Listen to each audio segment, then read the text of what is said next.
It started with a bark that echoed through the stone corridors of the Vatican. Not a prayer, not a chant, a bark. Security scrambled. Vatican guards raced to the courtyard. A stray dog, massive, muscular, a German shepherd with wild eyes and a dusty coat, had wandered straight into the holiest place on earth. No collar, no tags, just scars, a limp, and defiance in every step. They tried to chase him out. They shouted. One guard reached for his tranquilizer gun, but before anything could happen, a voice spoke, calm, gentle. "Stop! Let him be!" It was Pope Francis. The Pope had seen the chaos from his balcony. Most expected him to turn back inside or let the guards handle it. Instead, he descended the steps alone, robes brushing the marble floor, hands open and unafraid. The courtyard fell silent, guards frozen, dogs snarling. Then the unthinkable happened. The German shepherd lunged, not with violence but with urgency. He didn't bite, he didn't growl, he collapsed. Right there at the Pope's feet, the ferocious dog collapsed like a creature that had finally run out of fight. His head dropped to the ground, his eyes closed. He breathed deeply, as if finally safe. The crowd watched in disbelief. Pope Francis knelt down beside him, laying one hand on the dog's side. "He's not here to harm," he said softly. "He's looking for peace." No one could explain how the dog had made it inside the Vatican walls. Cameras were checked, doors were reviewed.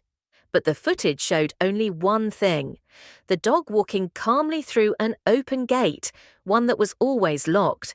And so began a story no one could have written, a love story, not romantic, not human, but the purest kind of connection between a man of faith and a broken soul on four legs. They named him Leo, short for Leonardo after the courageous ones. He was injured, thin, and likely abused, but once under the Pope's care, Leo transformed. He became a shadow to Francis, quiet, loyal, ever present. When the Pope prayed in the gardens, Leo was beside him. When he spoke to children, Leo would lay peacefully at his feet.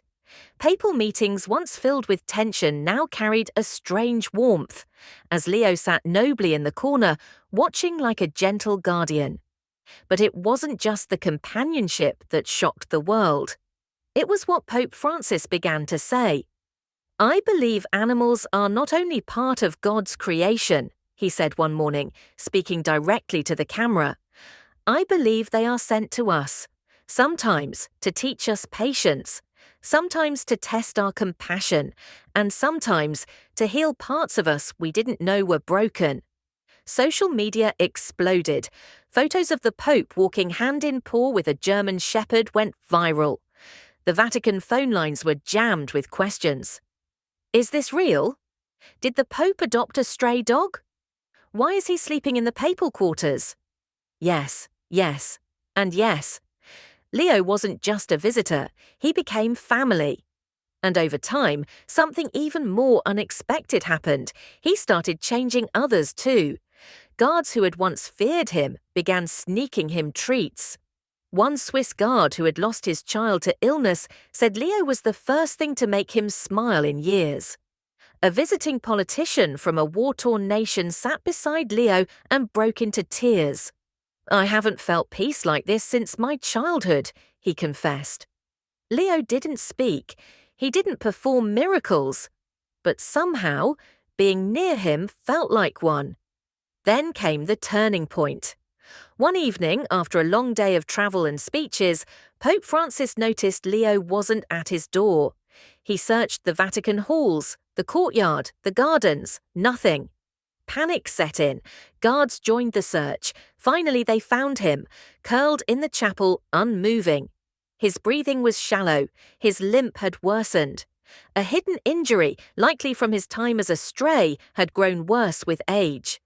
The Pope rushed to his side, kneeling again, just like that first day. Everyone watched, expecting grief. But the Pope smiled. He leaned in close and whispered, "You came to heal me.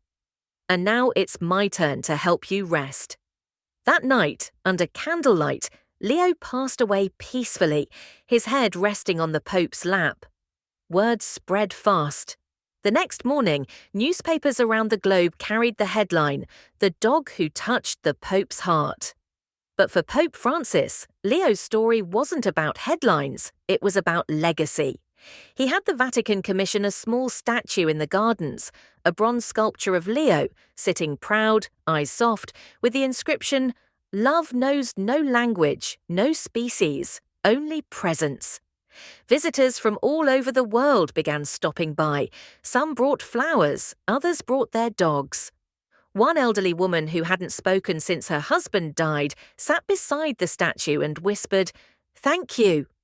The Pope later shared Leo's story in a speech heard by millions. "If a stray dog can walk into the heart of the Vatican and change lives," he said, "then so can we. No soul is too lost, no heart is too hardened. All it takes is a lit,